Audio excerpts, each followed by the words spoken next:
only. Oh, I can't bring my kids, so I don't have a babysitter for tomorrow. oh, that. Anyways, we're starting. Hello, and welcome to another Monday night Hasidut. We are continuing with Batti Legani. Now, uh, in we have disappeared. Just had it. Well, before we get started, I want us to review a little bit what we were covering last week. So we did chapters 4 and 5.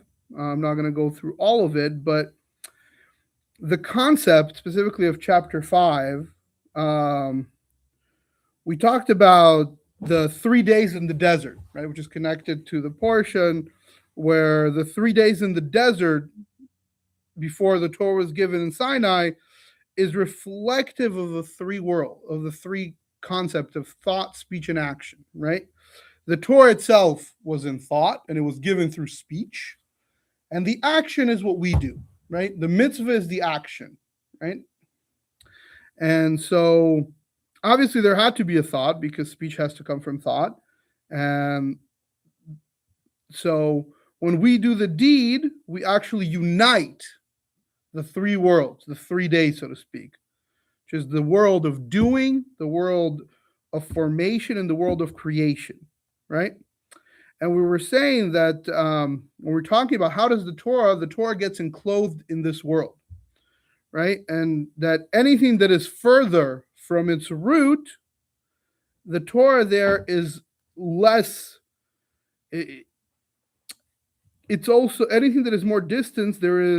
The Torah there is more narrow until it comes to this world and it's completely contracted, right? Where we don't fully, where all we see is a physical object, right?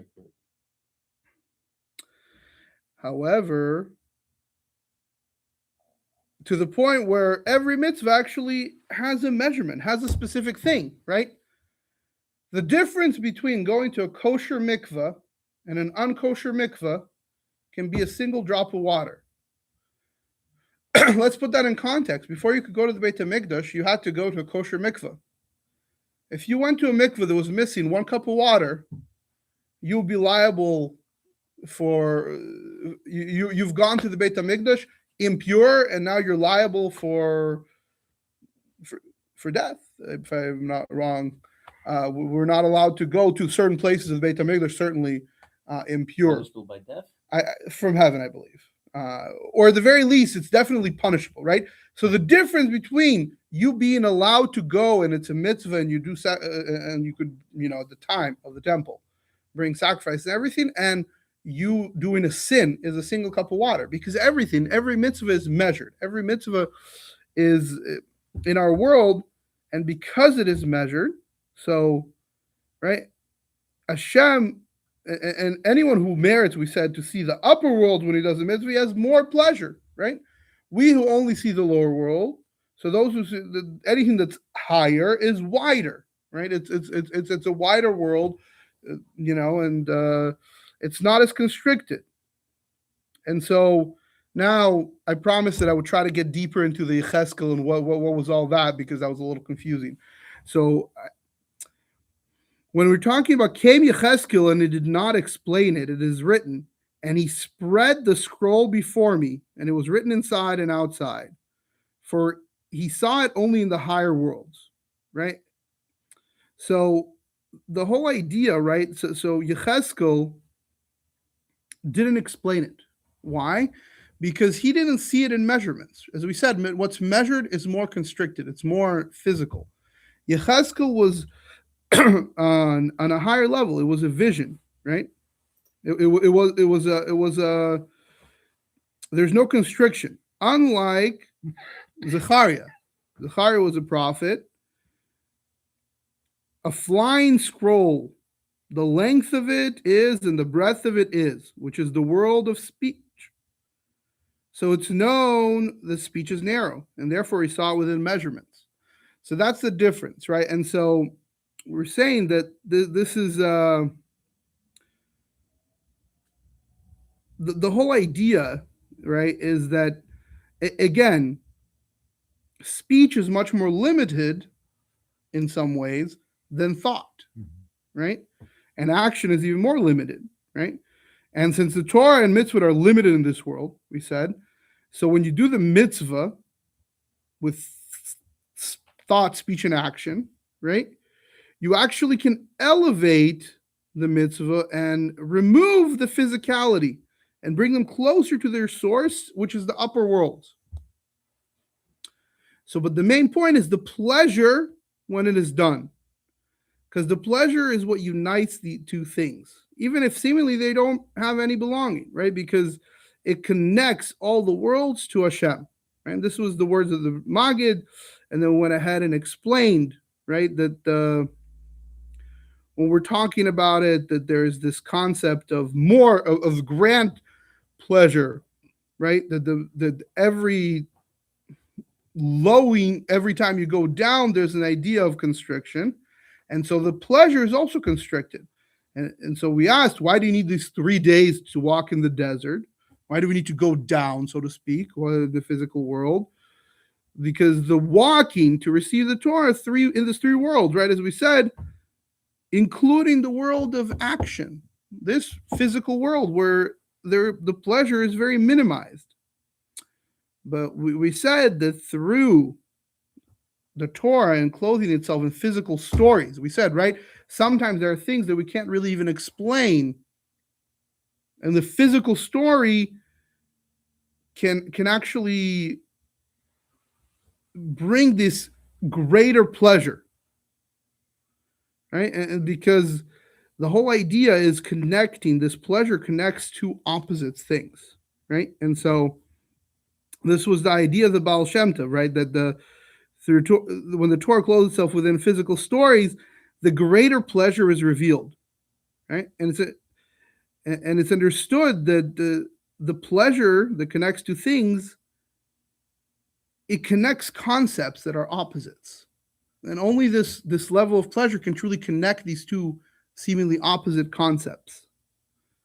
And so there is a need for the greater pleasure, and whereas there's this need, specifically in our world, in the world of action, right? And so this is where we concluded, right, that we said that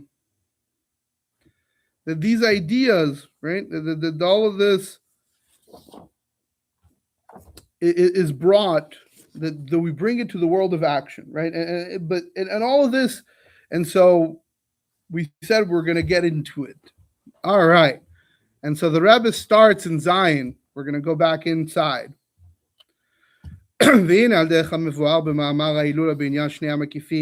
So as I remind you, we were talking about the two encompassing lights, the surrounding or encompassing, I guess it might be a better word, encompassing light that is close and the distant encompassing, right? We compared it to clothing and a house, right? So as the mimer was talking about the two encompassing lights, the close encompassing light and the distant encompassing light, which are the two ideas of the infinite light above until no end and below until there's no limit.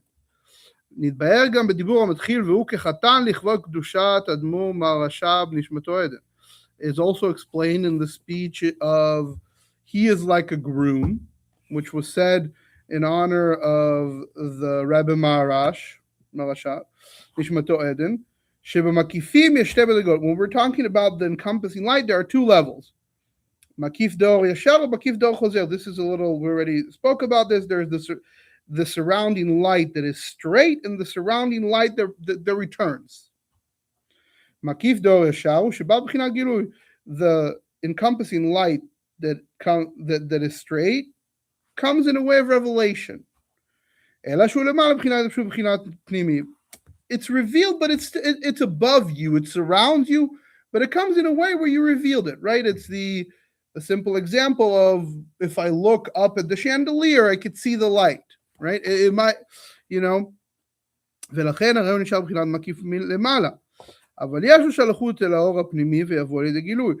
even though it itself is part of the surrounding light above, but it has a relationship as part of the inner light, and it will come to be revealed.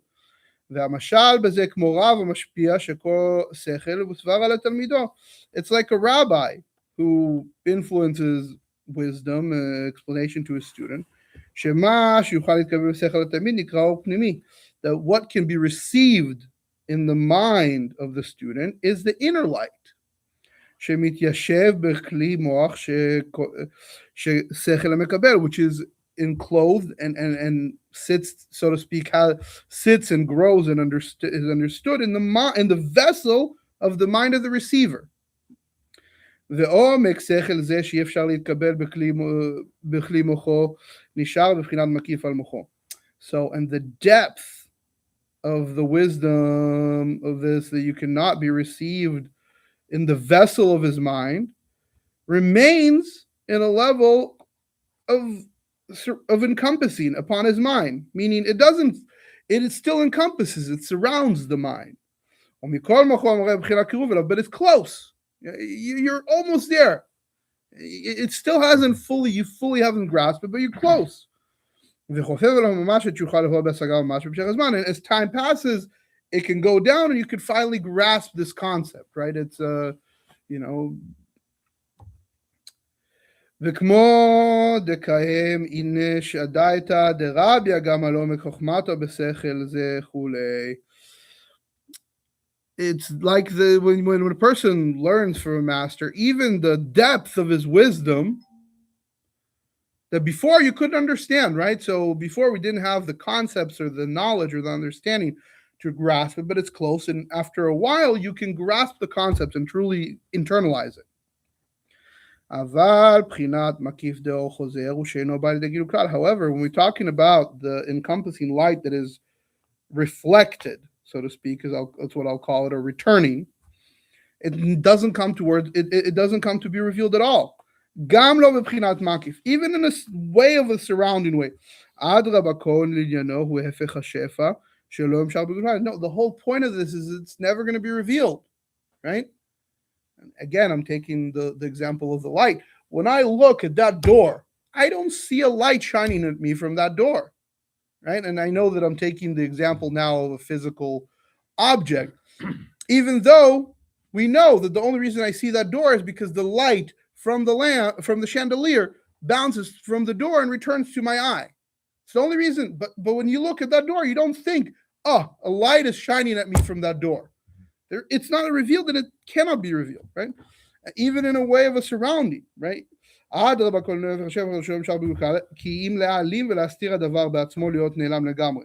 in this case, the whole point of the light is to conceal the thing itself and to be completely concealed. Like a very deep intellect that is completely concealed and hidden. It's called the intellect that is concealed from every idea. That's the name of it. And the Frierdiker Rebbe adds in the mimer of as we said, this was a mimer that he said in honor of his grandmother's yahrzeit, Hilula, day of passing. And this is actually more noticeable when the influencer himself is very wise and enlightened himself. It's known that the more wisdom and knowledge you have, it causes an additional light and revelation. When the influencer, the person who's teaching, grows in wisdom and is very knowledgeable, he has an additional light of revelation. Omnam kol ze hu be'or sechel shu betnuah shel hamshacha ve'gilui. All of this that we're saying is when we're talking, it's a light of the mind that it is in a movement of continuation, revelation, right? when a great teacher speaks, you can be revealed. You can grasp some of the concepts. They reveal it, and the more understanding the teacher has, the more enlightened he is, the more deeper understanding of the concept, the more it can be revealed. שדוגמתו בנמשל הוא עניין דאור אינסוף למטה אין תכלית. And this is again the example in the allegory of the infinite light that goes below until no end. It can go all the way as low as it can go. אבל בשכל עמוק יותר שהוא סתום בעצם. But when we're talking about wisdom that is deeper, that is by itself closed, it doesn't come towards revelation. It's completely like a closed idea. שקלות מהות האור הוא בתנועה בהתעלמות. And the whole purpose and the essence of that light is with a movement of concealment. שדוגמתו בעניין הוא אור אינסוף למעלה אין קץ, which is as we started, there is an infinite light above until no end. It's so far high, so far that we can't even see this light, right? If you think about the light of the suns that are so far away, you can't even see them, right? The stars that are so far away, right? Even if there is something that is revealed about it, it is in a way that the light is separate and is concealed. And we continue, and as we said, there's a mimer that the Rebbe Maharash gave, and he is like a groom. And in other similar places. So how do we get this deeper intellect? This deeper intellect can come to revelation only with allegories or riddles. Because the light is concealed in them. You might not even understand what is this allegory. Some story about a prince that goes away, comes back. You have to send a guy dressed like him, speak like him to get him. What is the story, right, that we talked about earlier? And you might not understand anything from this allegory. But the essence is truly enclosed in this idea. And there is an advantage to it over the revelation that is shining only on itself. But here, it actually grasps the whole essence. And he adds there, this can be more understood in the idea of pleasure, right? There is complex pleasure and the simple pleasure. And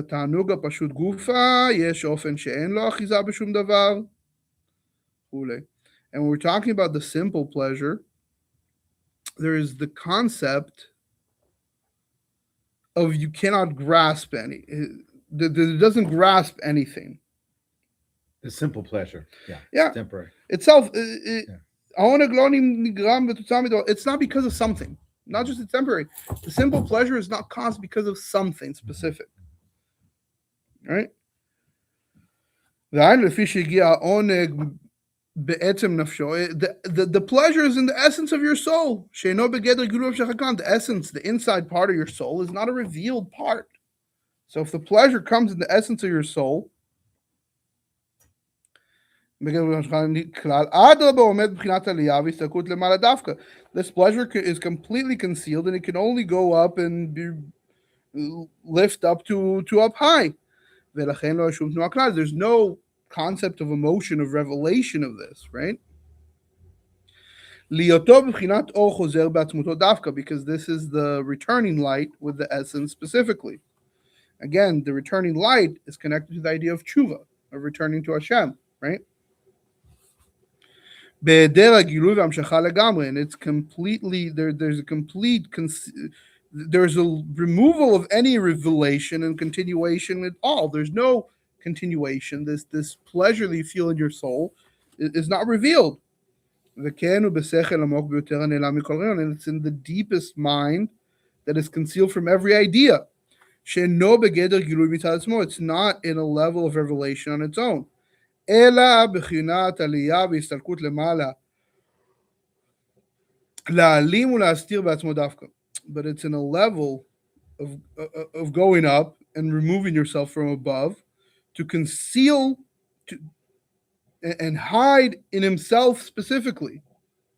Meaning, it goes up and it becomes concealed in the essence of godliness. And there it's included in the essence. And there's no reality to it almost, right? So this is because again, the soul is not physical, the soul is not revealed. This connection, this pleasure it just goes up. Chet, part 8, the final part.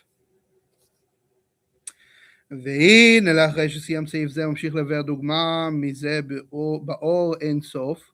It says after he concludes this section, he continues to explain הדוגמה מזה באור אין סוף שישנו אור שהוא בחינת גילוי. The example in the infinite light is there is light that is in a level of revelation.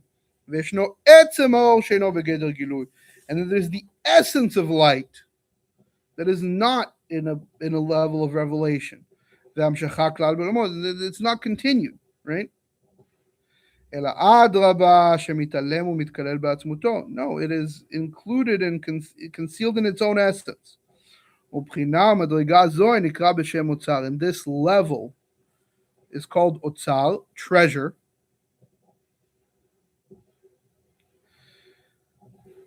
כשם שהאוצר הוא סתום ונעלם מעין הרואה.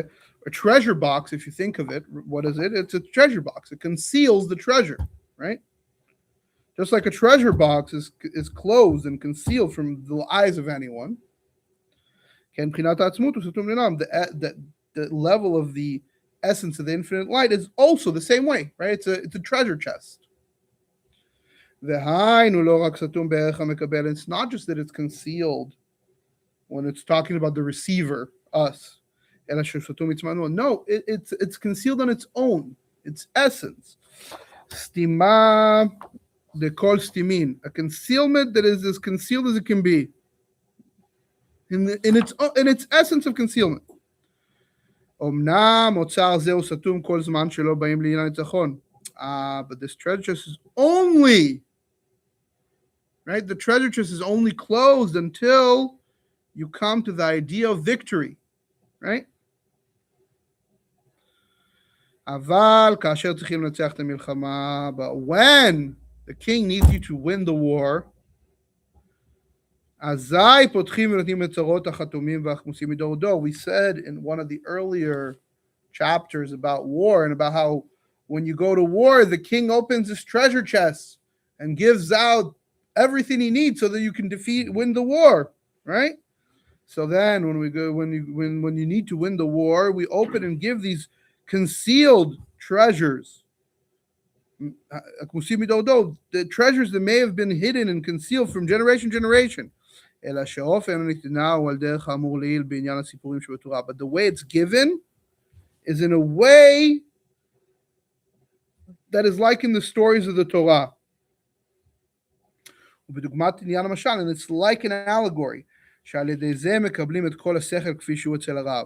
And through these allegories, you could receive all the wisdom as it is by the rabbi, by the master, by someone who is intellectually far higher. In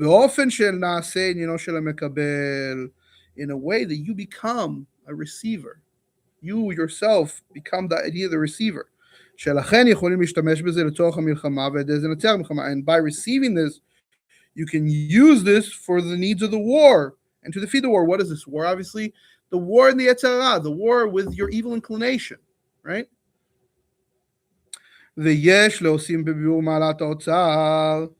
we have to add when it comes to the explanation of the level of this treasure chest or the treasure. כמבואר בהמשך העילה בסביבים שלפני זה שהוא הון יקר הנאסף והנקבץ במשך כמה שנים מדור אחר דור. As the original mimer said, this is a great treasure that was gathered for many years from generation to generation, right? The people would gather these treasures and put in the treasure chest. It's not דהיינו הן מה שעצר בעצמו והן מה שעצרו אבותיו. This treasure comes not just from your generation, it comes from the previous generations. על פי ביאור הצמח צדק, שהשנה היא שנת המאה להסתלקות הילול שלו, and it says, based on the explanation of the tzemach tzedek, that year, Taf Shin Kaf Vav, we are in Pei Vav, so that we are now 60 years since this mimer was said by the Rebbe. And that year, so we're 160 years since the 100th year of the Tzemach Tzedek passing. באור תורה דברים, in the or על הפסוק, והיה עקב תשמעון, and it was after you hear, דקה עליין השכר. It's talking about the reward. שבעקב, עקב can mean after, but it can also mean the end of days, בסוף הימים. אני נותן לכם, I give you, למחר לקבל שכרם, שאין העניין לעתיד לבוא, ישלם הקדוש ברוך הוא השכר שהראוי עכשיו. Meaning, it's not that in the world to come, Hashem is going to pay only the reward that they're worthy of for now. Now that you're doing the mitzvah. No, it's going to be like was told in the Midrash. There was a story about Rabbi Pinchas ben Yair. People placed wheat by him, and they forgot about it, and they went to their path. Right? They put bundles of wheat. Rabbi Pinchas ben Yair would plant them every year, and he would do the other things, get them back, wheat them. After 7 years, those same friends came back to ask for the wheat bundle, the wheat that they have. He said, immediately, Rabbi Pinchas ben Yair recognized him and says, come and take your treasures. Right? Meaning he clearly, at the time that they forgot, they only had a little bit of wheat. By the time they came back, because he kept replanting it and growing it, and there was a it was a whole treasure of wheat, right? Because it's been 7 years that he's been growing it and working it for them. And now we take it from the allegory to the thing that the allegory is about, right? By the fact that it's been delayed until now, right? This reward for the fulfillment of mitzvah, we haven't received it. It's been delayed. And the revelation of godliness is continued through mitzvah, right? This revelation has been delayed. And we await for it. As it says, Hashem is going to do it for, in the prophecy of Yeshayahu, it's going to be done for those who will wait for him. B'meshach kama shanim, it's been several years, midor achar dor, every generation after generation. Azai sacher v'godel v'olech be'ofen shel gilui gilui. So just like in the story where you'll be replanted, Hashem is replanting our reward. The reward is growing and growing. Until it becomes a complete treasure. ואוצר זה אף שנותנים אותו לפקידי החייל, הרי הכוונה היא שיגיע לאנשי החיל כדי שיפעלו את הניצחון על המלחמה, ודווקא על ידם. So this treasure, even though you give it to the פקידי החייל, to the ministers of the army, the port of it is not to just get to the ministers, even though the treasure is opened and the ministers take the treasure and use it to. The idea is that these treasures reached the soldiers, so they can act and win the war.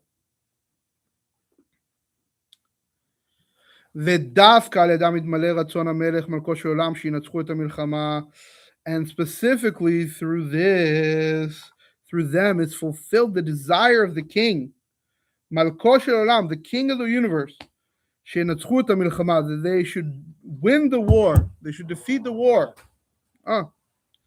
ועד שיפעלו קיום הייעוד, until we can,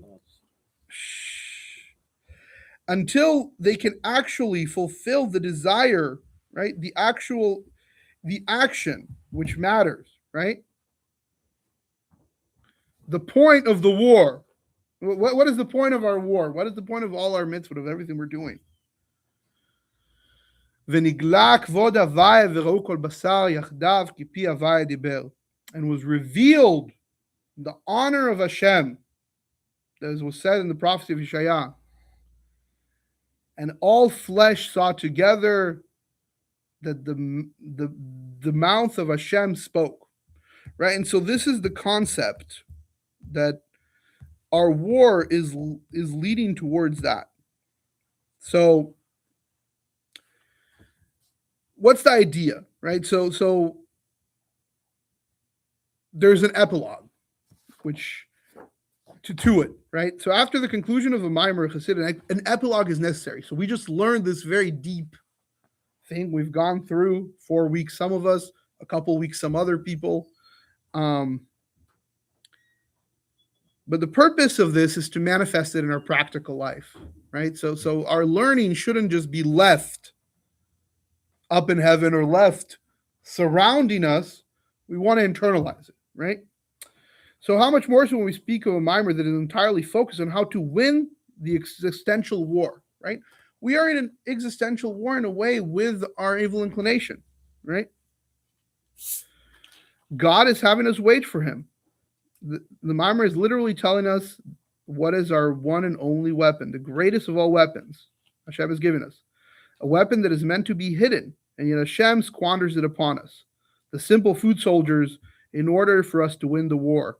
However, the mimer is deep and mystical, and we can easily lose sight of our primary focus, which is how to connect to the weapon and how to use it to win the war.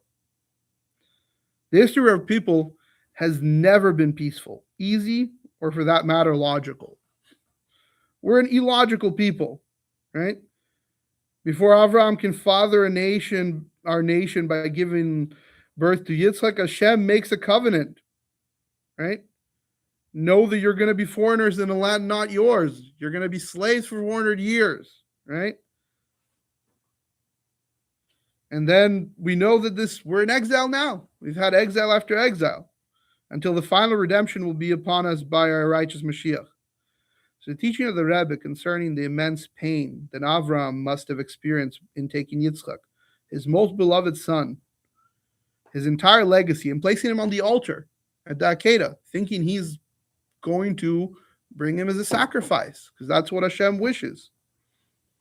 The Rebbe explains that regardless of how spiritually exalted and connected to Hashem Avraham had become, Hashem told Avraham he had not yet reached his fullest potential of oneness with Hashem.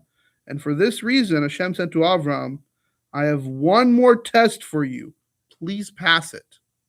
Right? And so, if there was any less painful way for Avraham to reach his full potential, then Hashem would not have caused Avraham this unnecessary pain. Right? But there was no other way.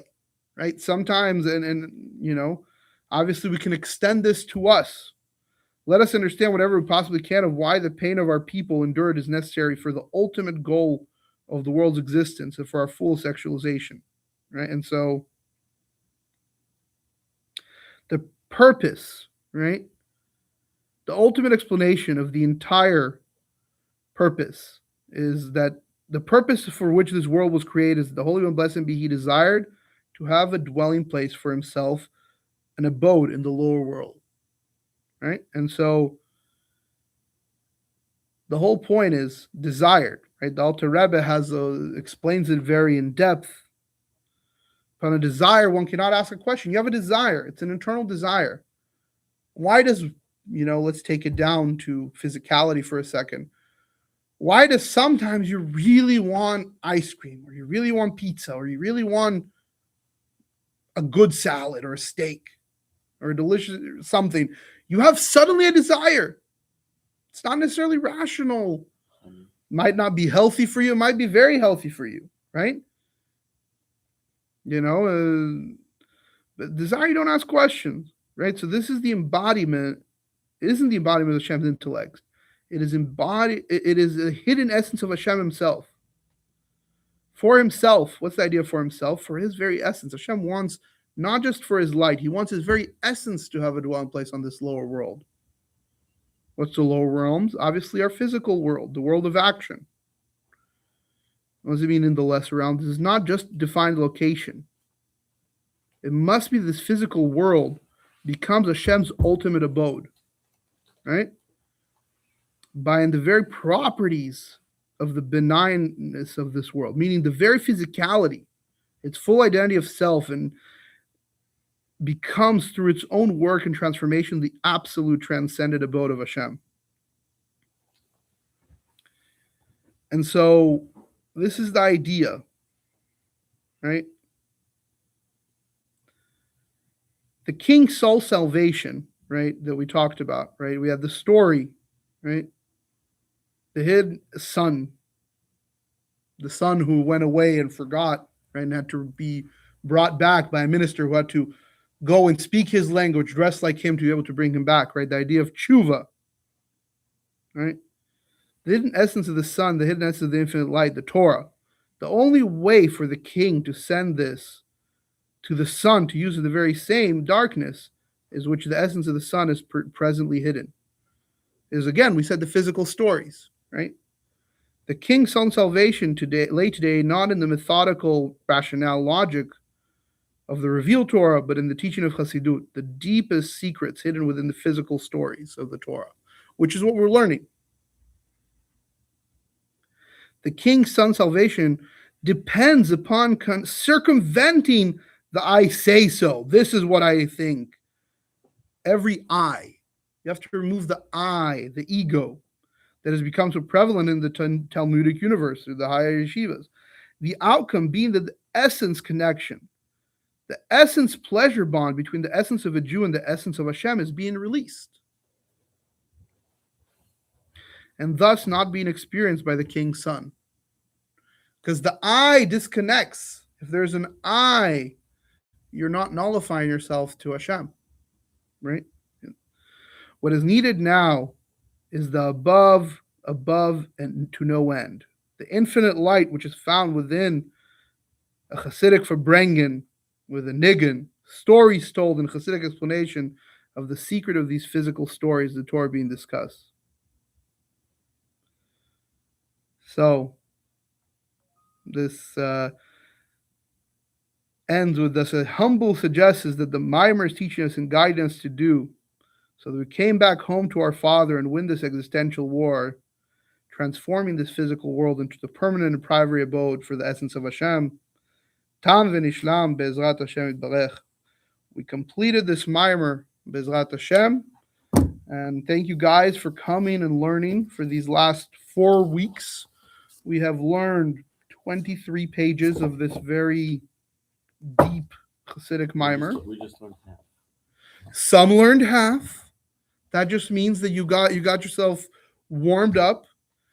God willing, next week, Monday, we will be starting a new Maimer. Mm-hmm. So I'm thinking that it might be there's a couple of ones.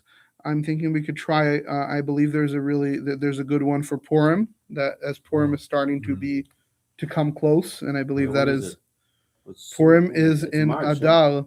Yeah, we're in Shvat, where it's in a month. So we're only 1 month from What's Purim. your costume? Rabbi. All right. And in case someone watching here is in SF, California, we're having a Grand Siyum Rambam in Golden Gate Park this next Sunday at 3 p.m. Bunny Meadow. This Sunday. Mm-hmm. I hope to see you all, and I wish everyone that, as we know, Yud Shvat, we learned this Ma'amah for Yud Shvat, where the Rebbe took on the leadership of the 7th generation, and the 7th is beloved, and may it be that finally we are ready, and then we can receive Mashiach and have this world become a full abode for Hashem, where He dwells, and we can be back in Eretz Israel, and we can live in peace Amen. and merit uh, and the land filled with knowledge of Hashem. Right? It's in my opinion, our world is moving towards Mashiach times, and part of the reason we could see it is this automation that's going on. Right, a lot of things that we used to do manually, slowly, quickly, is getting automated. We're not, cars are driving themselves now, planes are flying themselves, people, uh, essays are writing themselves. You want to, you know, so many things are getting automated. What are we going to have left? What are we going to do if everything gets automated? Shabbat. So it says when Mashiach comes, we're going to have time. The only thing that's not going to be fully automated, the only thing that we can go deeper and deeper forever, will be the Torah. We'll be able to truly connect to Hashem, truly learn and understand. We'll have more time because everything will be automated. Exactly. So it says in the time of Mashiach, there will be no war, no competition. There'll be plenty. Can you imagine, right? Today, someone has to toil in a field to get apples off an orchard, to plant, to pick, to do all the things, right? All over the world. What if they didn't, right? What if instead of making weapons, we made machines that all they do is perfectly balance the earth and harvest and make sure, that we use up our resources to the best ability of mankind, to the best ability, right? In the most efficient way, right? We as humans will often take an inefficient method or, Right. Overuse the land or underuse or not use certain parts, right? Machines can do it perfectly. They can calculate. They can do it mathematically without emotions, without anything.